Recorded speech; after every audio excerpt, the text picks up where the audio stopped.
Hello दोस्तों, स्वागत है आप सभी का आपके अपने YouTube चैनल गुरुमंत इंस्टीट्यूट पर। आज का ये वीडियो बीएससी मैथमेटिक्स का रहेगा और बीएससी मैथ में हमारा तीसरा चैप्टर डिफरेंशिएबिलिटी, यानी कि मैं आपसे कहूँ यूनिट 3 या बोल सकते हो आप चैप्टर 3।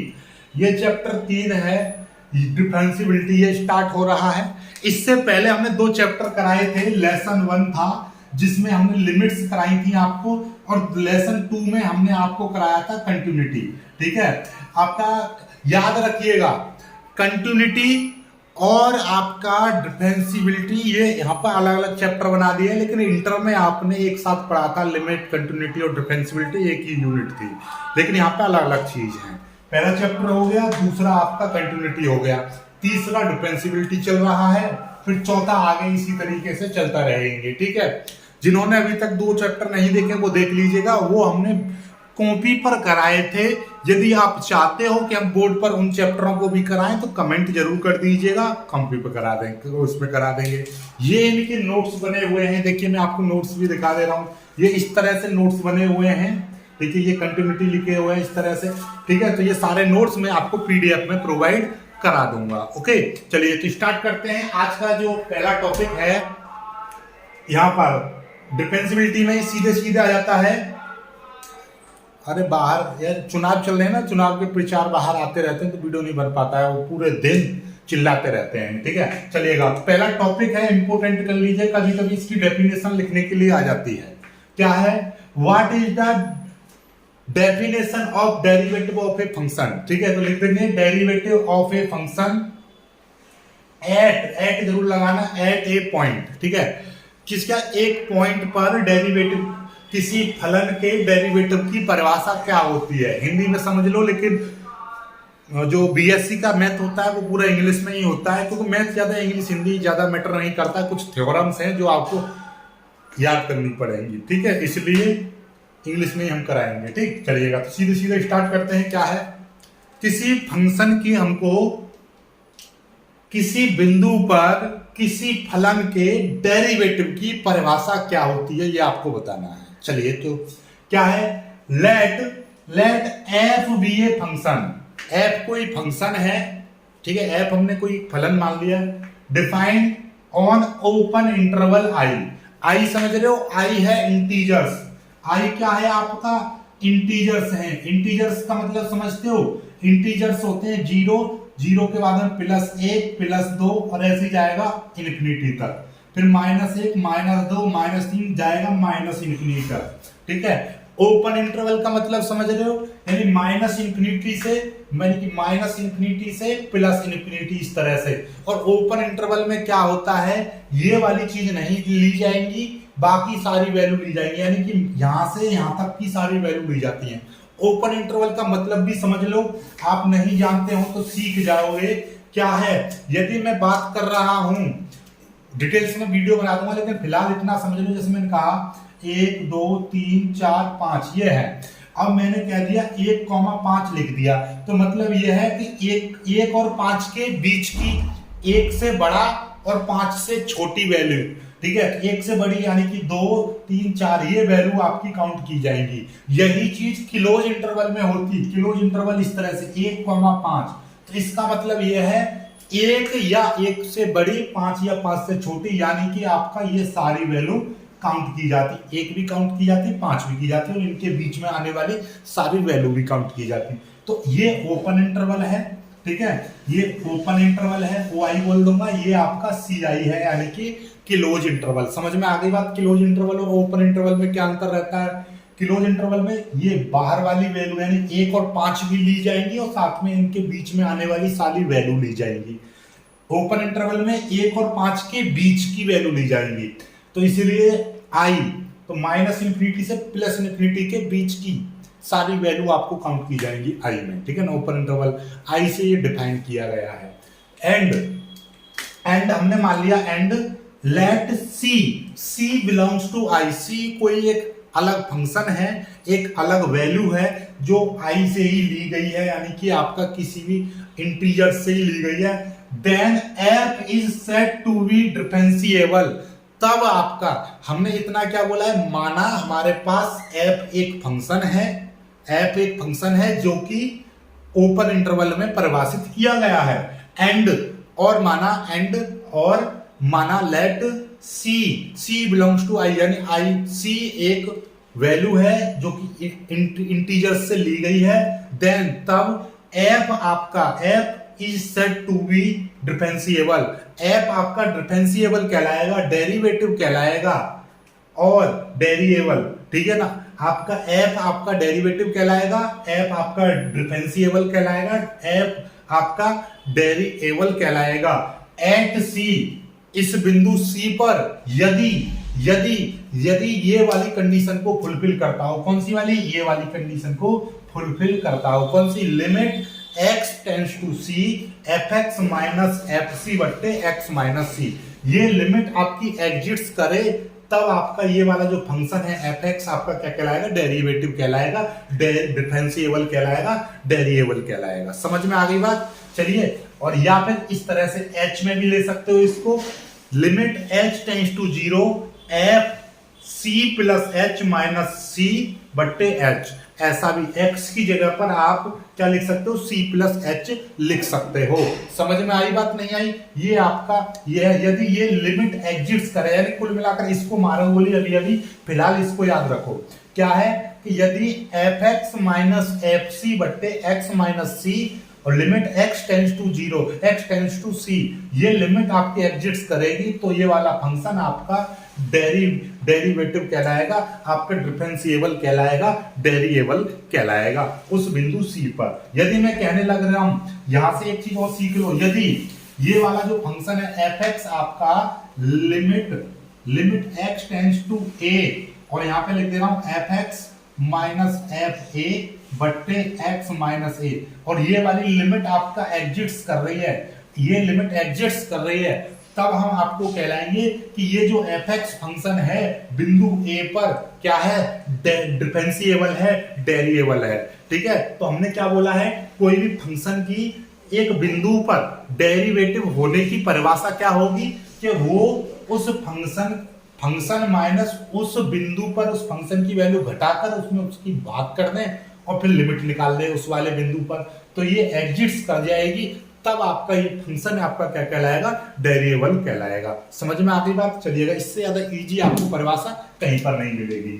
अब इसको हम किस तरह से डिफाइन, इसको किस तरीके से आप क्या कर सकते हो, इसको रिप्रेजेंट किस तरीके से कर सकते हो। ठीक है, रिप्रेजेंट करने का वही तरीका है जो अब तक सीखते हुए आए हो आप, क्या है, रिप्रेजेंट करेगा दिस लिमिट, यानी कि ये वाली जो लिमिट है, this limit called differential coefficient. Differential coefficient क्या आ सकते हैं, अवकल गुणांक आपने हिंदी में सुना होगा, या derivative of F with respect to X. हमने कहा था ना कि y का अवकलन x के सापेक्ष कीजिए, x का अवकलन y के सापेक्ष कीजिए, इस तरीके से। तो ये आपका विद रेस्पेक्ट टू x के सापेक्ष f का डेरिवेटिव कहलाएगा एट पॉइंट c, यानी कौन से बिंदु पर, c बिंदु पर कहलाएगा। It is denoted by F dash C या डी एफ सी, या आप बोल सकते हो ये, जैसे कि हम आपको एग्जांपल के थ्रू समझाते हैं कि मेरे पास ये है, इसका मैं x के रेस्पेक्ट में इसका अवकलन करूंगा तो कैसे लिखूंगा, dy बट्टे dx, तो ये कितना हो जाएगा, ये 2x हो जाएगा प्लस ये 2 हो जाएगा। इतना तो समझ लो, इंटर करके आए हो, आपको समझ में आएगा।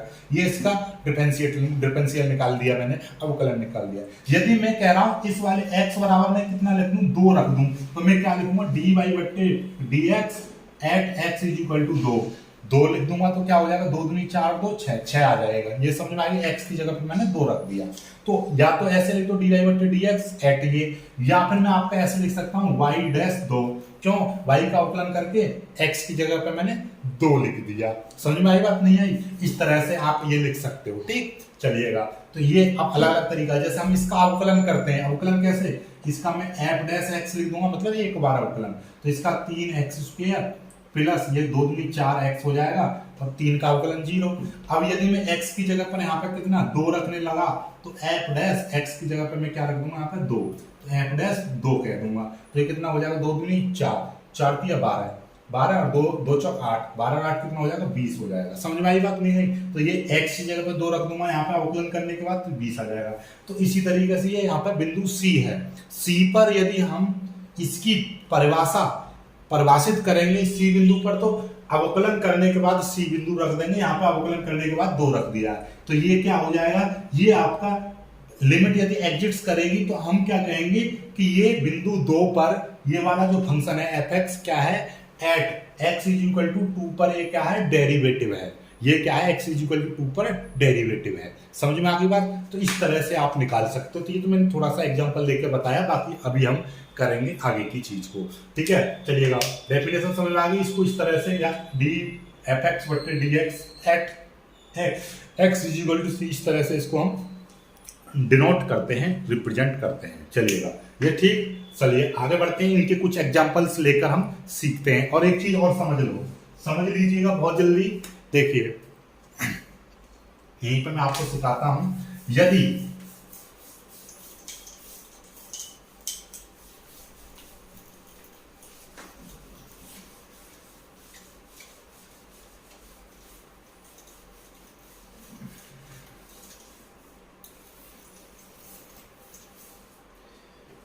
मैं डिफरेंशिएट की बात कर रहा हूं, डेरिएबल की, ठीक है। यदि कोई फंक्शन डेरिएबल होगा, ठीक है, तो उसका ग्राफ कैसा हो सकता है, देखिएगा ये वाला ग्राफ है, ये भी डेरिएबल होगा। यानी कि जिसके प्रत्येक पॉइंट पर हम क्या कर सकते हैं, एक टेंजेंट ड्रॉ कर सकते हैं। इतना ध्यान से, टेंजेंट जिस पर, यानी यहां पर इस वाले बिंदु पर टेंजेंट ड्रॉ कर सकते हैं, इस वाले बिंदु पर, यानी हर जगह यहां पर टेंजेंट ड्रॉ कर सकते हैं। इतना समझ लीजिए। कोई कर्वाकार है तो आपका वहां पर क्या है, शार्प पॉइंट नहीं बनना चाहिए, यानी कि वी शेप नहीं बननी चाहिए, यू शेप बन रही है या आपका इस तरह के बनना है, तो ये सारा डेरिवेटिव होगा, ठीक है। लेकिन किसी का कर्व इस तरह से बन रहा है या आपका इस तरह से बन रहा है, तब ये डेरिवेटिव नहीं होगा। जैसे मैं आपको समझाता हूं, आपको नॉर्मली देखिएगा, एफ एक्स बराबर आपका मॉड एक्स दे रखा है, तो इसका मतलब क्या है, इसका ग्राफ क्या होता है, ये ग्राफ इसका क्या होता है, जरा ये भी सीख लो।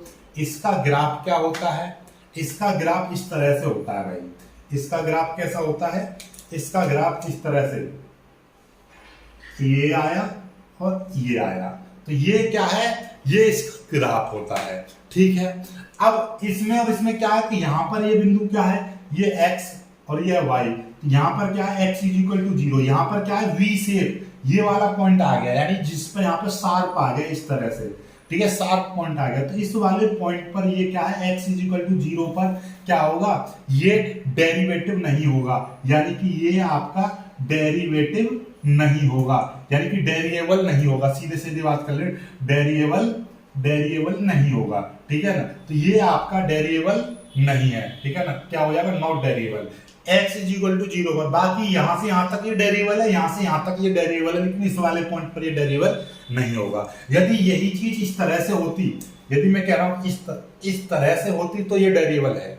और एक और चीज सीख लो, इसका मतलब ये भी नहीं है कि ये डेरिएबल नहीं है तो ये कंटिन्यूअस भी नहीं होगा। कंटिन्यूअस, हर कोई फंक्शन कंटिन्यूअस, ये वाला यहां से आ रहा है, कंटिन्यूअस का मतलब क्या है, डायरेक्ट जाना चाहिए, ठीक है। इस तरह से आ रहा है, ये कंटिन्यूअस है, ठीक है। इस तरह से गया, नीचे आया, तो भी ये कंटिन्यूअस है, लेकिन इस वाले पॉइंट पर ये डेरिएबल नहीं है। तो ग्राफ से समझ में आगे बात नहीं आई, ग्राफ देखकर ही आप बता दोगे कंटिन्यूअस है या नहीं है, डेरिएबल है या नहीं है। तो ये कंटिन्यूअस है, x इज इक्वल टू 0 पर भी ये क्या है, कंटिन्यूअस है, ठीक है ना। आपका ये कंटिन्यूअस है फंक्शन, तो ये कंटिन्यूअस है लेकिन डेरिएबल नहीं है। समझ में आई बात नहीं आई? तो इसका मतलब ये सीख गए हम, ग्राफ से हमको एक चीज समझ में आई, यदि कोई, ये देखिएगा, इस तरह का फंक्शन डेरिएबल होगा और ये कंटिन्यूअस तो अपने आप में ही होगा। यदि कोई फंक्शन, अभी एग्जांपल लेकर मैं आपको सिखाऊंगा, एक थ्योरम भी है। थ्योरम क्या है कि यदि कोई फंक्शन क्या है, आगे सिखाऊंगा मैं आपको, चिंता मत करो, ठीक है। अभी आपको थ्योरम भी सिखाऊंगा, ठीक है, लेकिन मैं आपको नॉर्मली आपको पहले एक चीज बता दे रहा हूं। यदि कोई ये फंक्शन है, यदि ये कंटिन्यूअस है, ये आपका कंटिन्यूअस है, तो जरूरी नहीं है कि ये डेरिएबल होगा, ठीक है। ये डेरिएबल हो भी सकता है और नहीं भी हो, ठीक है। यदि ये कंटिन्यूअस है तो ये डेरिएबल हो भी सकता है और डेरिएबल नहीं भी हो सकता है। लेकिन यदि ये फंक्शन आपका डेरिएबल है, तो ये कंटिन्यूअस डेफिनेटली होगा, ये कंटिन्यूअस डेफिनेटली होगा। ठीक है, यदि ये कोई फंक्शन पहले से ही वेरिएबल है तो वो कंटिन्यूअस जरूर होगा, और यदि कोई फंक्शन पहले से कंटिन्यूअस है तो वो वेरिएबल हो भी सकता है और नहीं भी हो सकता है। तो ये चीज आपको प्रूव करके भी दिखानी होती है। तो ये आगे चल के हम थ्योरम में सीखेंगे, फिलहाल आप सीख गए हैं यहाँ पे बहुत जल्दी से। यानी कोई आपसे पूछ ले कोई फंक्शन वेरिएबल है तो कंटिन्यूअस होगा, आप कह दोगे हाँ बिल्कुल होगा, आंख मीच के लिख दो। और यदि कोई फंक्शन कंटिन्यूअस है तो वो वेरिएबल होगा, सर वेरिएबल हो भी सकता है और नहीं भी हो सकता है। चलिए देखो, एग्जांपल समझने से पहले दो चीज और सीख लो, मतलब डेरिवेटिव की परिभाषा। जैसे कि आपने पढ़ा था कंटिन्यूअस, लेफ्ट हैंड और राइट हैंड, उसी तरीके से ये राइट हैंड डेरिवेटिव क्या होता है और लेफ्ट हैंड डेरिवेटिव क्या होता है। यदि ये दोनों बराबर आ जाए, राइट हैंड डेरिवेटिव और लेफ्ट हैंड डेरिवेटिव दोनों के मान बराबर आ जाए तो वो डेरिवेबल है। अदरवाइज यदि एक साइड बराबर आ रही है तो वो एक साइड का डेरिवेबल कहलाएगा। जैसे कि राइट हैंड डेरिवेटिव है तो इसकी परिभाषा क्या बनेगी नॉर्मली, इसको प्रोग्रेसिव डेरिवेटिव के नाम से भी जानते हैं। क्या है, the right hand derivative of F at X is equal to C is denoted by R F dash C या F dash C plus zero. ठीक है, एंड इट्स डिफाइंड बाई, किस तरह से डिफाइन किया जाएगा, राइट हैंड डेरिवेटिव को निकालते हैं, सीधी सीधी बात है इस फंक्शन से, बस इसको याद करिएगा। h tends to zero F C plus H minus F C बट्टे एच। ओके चलेगा। अब in this case we say that F is differentiable from right, जैसे कि continuous from right, continuous from left. उसी तरीके से इस केस में यदि ये मान बराबर आ जाता है, ये एडजस्ट कर जाता है, तब हम कहेंगे कि ये राइट साइड से वेरिएबल है एट पॉइंट सी या at X is equal to C. ठीक है, इसी तरीके से आपका लेफ्ट हैंड का बन जाता है। लेफ्ट हैंड का क्या बन जाता है, लेफ्ट हैंड की परिभाषा इसी तरीके से बन जाएगी। लेफ्ट का है रिग्रेसिव। ठीक है, ये प्रोग्रेसिव का, ये रिग्रेसिव। तो यहां पे आ जाएगा the left hand derivative at C and it's denoted by L F dash C या सी माइनस जीरो। ठीक है, बस बाकी सारा सेम टू सेम रहेगा। यहां पर आपका माइनस लगा देंगे, यहां पर आपका माइनस हो जाएगा, बस और कुछ नहीं है। ठीक है, और आपका ज्यादा कोई चेंजेस नहीं है। कुल मिलाकर बात यह है, और ये कहलाएगा differentiable from left, differentiable from left at X is equal to C. ठीक है, खत्म कहानी, बस यही है। ठीक है, और यदि आपका वेरिएबल होगा, ठीक है, यदि हम कहते हैं कि कोई फंक्शन डिफरेंशिएबल होगा तो उसके लिए आपको तीनों कंडीशन बराबर आनी चाहिए। जैसे कि आपका left hand derivative is equal to right hand derivative is equal to F dash C. ठीक है, ये वाली जो कंडीशन आपकी फुलफिल हो जाए तब हम कहेंगे ये फंक्शन आपका डिफरेंशिएबल है, ये आपका फंक्शन वेरिएबल है। ठीक है, ये फंक्शन आपका वेरिएबल कहलाएगा यदि आपका ये तीनों चीज कंडीशन बराबर आ जाए। ठीक, चलिएगा, बहुत अच्छा, ये आपको समझ में आ गया होगा। ठीक है, नॉन डिफरेंशिएबल कब कहलाएगा, यदि इन तीनों में मतलब बराबर नहीं आए तो नॉन डिफरेंशिएबल कहलाएगा। इन तीनों में से कोई भी एक बराबर नहीं आएगा तो फंक्शन तो नॉन डिफरेंशिएबल होगा, लेकिन हो सकता है कि लेफ्ट हैंड डेरिवेटिव हो या राइट हैंड डेरिवेटिव हो। क्लियर होगी बात। तो ये इसकी परिभाषाएं, कुछ एग्जांपल्स लेकर सीखते हैं, फिर बाकी एक अलग से वीडियो बनाएंगे जिसमें पूरी चीज को करेंगे। बहुत ही खूबसूरत सवाल है, इंपोर्टेंट कर लीजिएगा, बहुत ही खूबसूरत, वेरी इंपोर्टेंट कर लीजिए, क्योंकि ये कई बार अलग अलग यूनिवर्सिटी में आया हुआ है। मेरठ यूनिवर्सिटी में ये आया हुआ है, कानपुर यूनिवर्सिटी में ये आया हुआ है, और आपका लखनऊ यूनिवर्सिटी में भी आया था, काशी यूनिवर्सिटी में भी आया है। काफी इंपोर्टेंट है। क्या इज फंक्शन, यानी ये वाला function differentiable at X is equal to 1, और पीछे लग रहा है क्वेश्चन मार्क, क्या ये function X is equal to 1 पर डिफरेंशिएबल है, ये आपको बताना है। चेक करते हैं।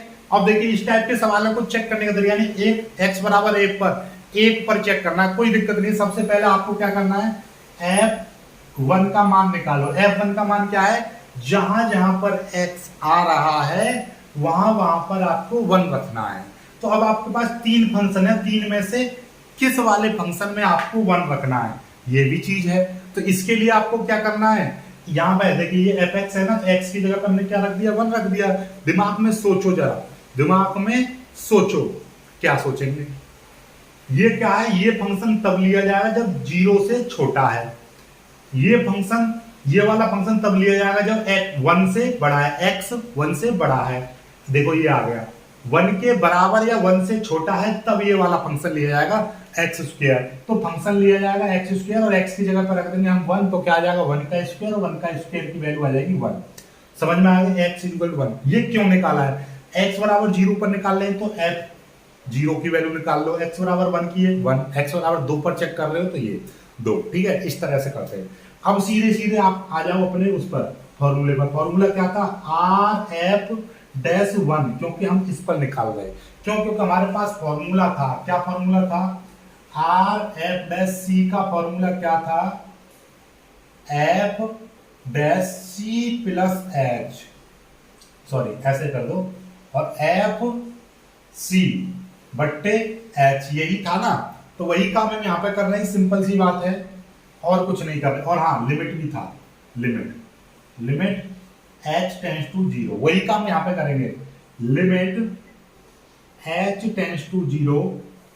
अब यहां पे देखिएगा जहां जहां पर x है, जहां जहां पर देखिए ध्यान से समझना, जहां जहां पर x है वहां पर हम क्या लेंगे, c प्लस एच, यानी c प्लस एच का मतलब, क्योंकि हम 1 पर चेक कर रहे हैं तो हम क्या लेंगे यहां पर 1 प्लस एच, क्या लेंगे 1 प्लस एच माइनस f1, क्या c की जगह पे क्या है, यहां पर हमारा 1 है, तो यहां पर क्या आ जाएगा c प्लस 1, यानी कि 1 plus H, c plus H है तो यहां पर 1 प्लस एच आ जाएगा, माइनस एफ सी, सी की जगह पे क्या ले रहे हैं हम 1, f1, नीचे h आ जाएगा, बस बाकी कुछ नहीं है। बाकी अब इसको सॉल्व करना है। अब देखिएगा 1 प्लस एच, यानी कि 1 प्लस एच, 1 से बड़ा, भाई h का मान कुछ भी हो 1 से बड़ा, 1 से बड़े पर कौन सा लेंगे फंक्शन, 1 से बड़ा है तो ये वाला फंक्शन लिया जाएगा, 1 से बड़े पर ये वाला फंक्शन लिया जाएगा। ओके, तो 1 से बड़ा कौन सा फंक्शन है, ये वाला फंक्शन ले लेंगे। तो लिख दो, चलो यहाँ पे लिख देंगे, R F dash 1 is equal to limit h tends to 0। अब यहाँ पे नीचे देखिए h की, h तो जो का तो रहेगा h, और जहां जहां पर x आ रहा है इस वाले फंक्शन में, क्योंकि 1 से बड़े की बात चल रही है, 1 प्लस यानी कि 1 से बड़ा, सीधी बात। अब ये वाला फंक्शन लिया जाएगा। अब ये वाले फंक्शन में जहां जहां पर x आ रहा है वहां पर 1 प्लस h रखेंगे, क्या रखेंगे 1 प्लस h, तो इस वाले फंक्शन में 1 प्लस h रखो, 1 प्लस h का क्यूब, ठीक, माइनस 1 प्लस h और प्लस 1, अब माइनस f1 की वैल्यू कितनी थी 1 की, तो यहाँ पे लिख देंगे 1, ठीक है, कोई दिक्कत वाली बात नहीं है। अब देखिएगा, अब आपको दिखाई दे रहा है क्या, इस 1 से ये वाला 1 कट जाएगा और नीचे क्या बचेगा, नीचे आपका बचेगा आपका R F dash 1 is equal to, ये लिमिट h टेंस टू 0। अब यहाँ पे देखिएगा ये 1 प्लस एच का होल क्यूब और माइनस 1 प्लस एच, तो 1 प्लस एच का whole cube minus 1 plus H, ये बचा, नीचे आपका h बचा, ये चीज नीचे h बच रहा है। चलिए 1 प्लस एच दोनों में कॉमन है तो ये कॉमन ले लीजिएगा, तो क्या आ जाएगा लिमिट h टेंस टू 0, और यहाँ से मिटा दे रहा हूँ इसको, 1 प्लस एच मैंने कॉमन ले लूंगा, इसके अंदर 1 प्लस एच का होल स्क्वायर बचेगा, माइनस ये हो जाएगा 1 क्यों हो गया समझ रहे हो, 1 प्लस एच यहाँ से गया, 1 प्लस यहाँ से गया, तो यहाँ पे 1 प्लस एच का होल स्क्वायर, नीचे एच बचा, लिमिट h टेंस टू 0। अब हालांकि हम यहाँ पर 0 रख देंगे तो ये नीचे 0 आ जाएगा, नहीं तो नीचे 0 नहीं बनना चाहिए, इसलिए हम h कॉमन लेकर काटेंगे, ठीक है। तो यहाँ से हम क्या कॉमन ले लेंगे, देखिएगा यहाँ से सीधे सीधे, अब आपका ये क्या है, ये है 1 प्लस एच।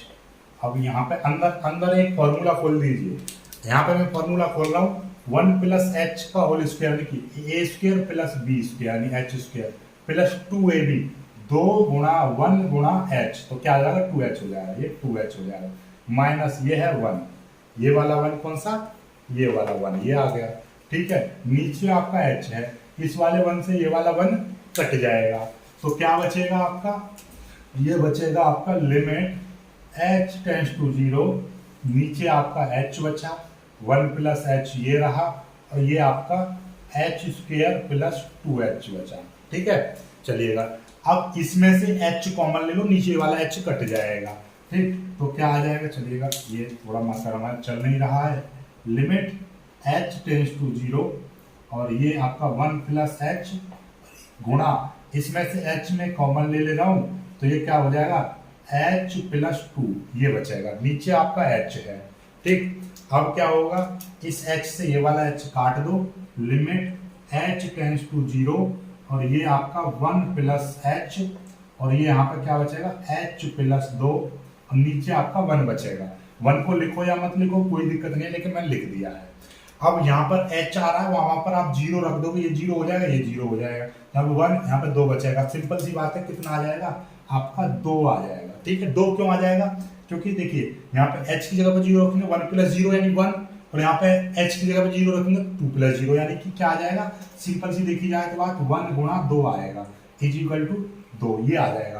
तो right hand derivative eight point 1 पर कितनी वैल्यू आ गई, 2 आ गई। ठीक है, यदि लेफ्ट हैंड डेरिवेटिव की वैल्यू भी आपकी 2 आ जाएगी तब आपका ये फंक्शन क्या कहलाएगा, डेरिएबल कहलाएगा एट पॉइंट 1, अदरवाइज डेरिएबल नहीं कहलाएगा। ये आ गया। तो इसी तरीके से हम क्या निकालेंगे, लेफ्ट हैंड डेरिवेटिव निकालेंगे। लेफ्ट हैंड डेरिवेटिव का मतलब एल एफ डैश 1 और इसकी वैल्यू कितनी हो जाएगी, लिमिट h टेंड्स टू 0, इसी तरीके से निकलेगी एफ c माइनस h यानी कि 1 माइनस h माइनस f1 और नीचे माइनस का h, ये आ जाएगा। अब 1 माइनस h ये क्या है, 1 माइनस h है, 1 से कम पर कौन सा फंक्शन लिया जाएगा, 1 से कम या बराबर पर x स्क्वायर लिया जाएगा। तो यहाँ पे सिंपल सा ये फंक्शन है h टेंड्स टू 0, यहाँ पर क्या है x स्क्वायर, x की जगह पर सीधे 1 माइनस h, तो 1 माइनस h का स्क्वायर माइनस ये है 1, क्योंकि f1 की वैल्यू कितनी थी 1 की, नीचे माइनस का h है, ये माइनस का h आ गया। अब इसको सॉल्व करेंगे, इसका फॉर्मूला खोल देंगे, लिमिट h टेंड्स टू 0 और ये देखिएगा माइनस का h है, ये फॉर्मूला खोलो, 1 का स्क्वायर प्लस h का स्क्वायर माइनस 2h हो जाएगा, तो a square plus b square minus 2a minus 2h आया, माइनस का ये 1 है, ये आ गया। अब देखिएगा कुछ कट रहा है तो उसको काट दीजिए, इस 1 से ये वाला 1 कट जाएगा, लिमिट h टेंड्स टू 0। अब देखिए एक लाइन यहीं पे सॉल्व करो, इसमें से h कॉमन ले रहा हूँ, इसमें से h में कॉमन ले रहा हूँ, अंदर से अंदर ही में h कॉमन ले रहा हूँ, तो यहाँ पे h माइनस 2 बचेगा, नीचे आपका माइनस का h है।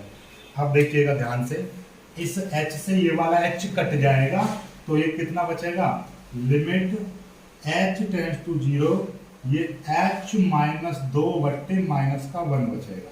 ये h की जगह पे 0 रख देंगे तो माइनस 2 बट्टे माइनस 1 और ये कितना आ जाएगा 2, तो LHD कितना आ गया और राइट HD ये आ गया। तो लेफ्ट हैंड डेरिवेटिव और राइट हैंड डेरिवेटिव दोनों की वैल्यू 2 आ रही है, तो मतलब क्या है कि ये आपका फंक्शन डेरिवेबल है। लिखोगे क्या, लिख देंगे हम इसके नीचे, चूंकि ऐसे लिख देंगे, यहाँ पर मैं आपको बता दे रहा हूँ, ऐसे समझ जाना। ठीक है, चलिए मैं आपको सिखा दूँ, लिखना क्या है वो मैं आपको बता दे रहा हूँ।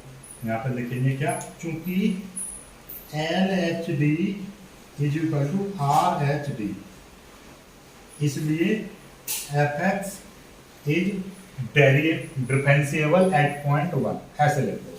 ठीक है, हेंस ऐसे लिखो, hence fx is differentiable at x is equal to 1, ऐसे लिख देंगे। ठीक है, ये चूंकि right hand derivative is equal to आपका लेफ्ट हैंड डेरिवेटिव या left hand derivative is equal to right hand derivative. ये समझ में आया, बात नहीं आई? ये समझ में आया है तो कमेंट जरूर करिएगा। अभी इसी सवाल को मैं, चलो इसको कर लो, एक सवाल और। चलो अब अगला प्रश्न देखिएगा, ये वाला प्रश्न है, इसको आपको चेक करना है क्या ये डेरिएबल है x इज इक्वल टू 0 पर, ये आपको बताना है क्या इज डेरिएबल बस ये आपको बताना है क्या ये function x is equal to 0 पर वेरिएबल है, चेक करना है, कोई दिक्कत वाली बात नहीं है। x इज इक्वल टू 0 पर है ना, तो हमने क्या बताई थी, सबसे पहले आपको फंक्शन चेक करना है x इज इक्वल टू 0 पर। x is equal to 0, x is equal to 0 पर कौन सा फंक्शन लिया जाएगा, देखिए 0 से कम पर ये, और 0 से बड़ा है x या 0 के बराबर है तो x स्क्वायर लिया जाएगा। तो ये हो जाएगा 0 पे कोई x स्क्वायर, 0 का स्क्वायर, सिंपल सी बात है 0 आ जाएगा, काम खत्म। ठीक है, अब आपको क्या है, राइट हैंड डेरिवेटिव निकालो। Right hand derivative, right hand derivative का मतलब क्या है, r f डैश 0, क्योंकि 0 पर चेक कर रहे हैं हम, सिंपल सी बात है, लिमिट h टेंड्स टू 0, और यहां पर लिखेंगे नीचे h f c plus 0, c plus h, और c प्लस h की जगह पे क्या है 0 प्लस h, c की जगह पे है, और माइनस f0, क्योंकि 0 पर चेक कर रहे हैं तो f0। ठीक है, कोई दिक्कत नहीं। जहां जहां पर फंक्शन 0 प्लस h का मतलब क्या है, जहां जहां पर फंक्शन x है वहां पर सीधे सीधे आपको h लिखना है, और h 0 प्लस h का मतलब क्या है, 0 से बड़ा। तो x यदि 0 से बड़ा है और 0 से छोटा है तो ये वाला लेना, और 0 से कम पर ये लेना है, 0 से बड़ा है तो ये वाला फंक्शन लेंगे। तो लिमिट h टेंड्स टू 0, और ये कितना हो जाएगा एक्स स्क्वायर, एक्स स्क्वायर की जगह पर क्या आ जाएगा एच स्क्वायर माइनस, और f0 की वैल्यू 0 है, नीचे h है। ठीक है, चलिएगा, और ये वाला तो कुल मिलाकर कितना हो जाएगा, लिमिट h टेंड्स टू 0, और ये हो जाएगा आपका h स्क्वायर बट्टे h, ये h से ये वाला स्क्वायर खत्म हो जाएगा, लिमिट h टेंड्स टू 0, और ये हो जाएगा h, और h की जगह पे 0 रखेंगे तो ये आ गया आपका राइट हैंड डेरिवेटिव की जो वैल्यू है वो कितनी आ गई, 0 आ गई। अब निकालो आप left hand derivative. Left hand derivative की वैल्यू किस तरह से निकलती है आपकी, limit h tends to 0 minus h f c minus h, c की जगह पे 0, 0 माइनस h माइनस f 0, ये आ जाएगा।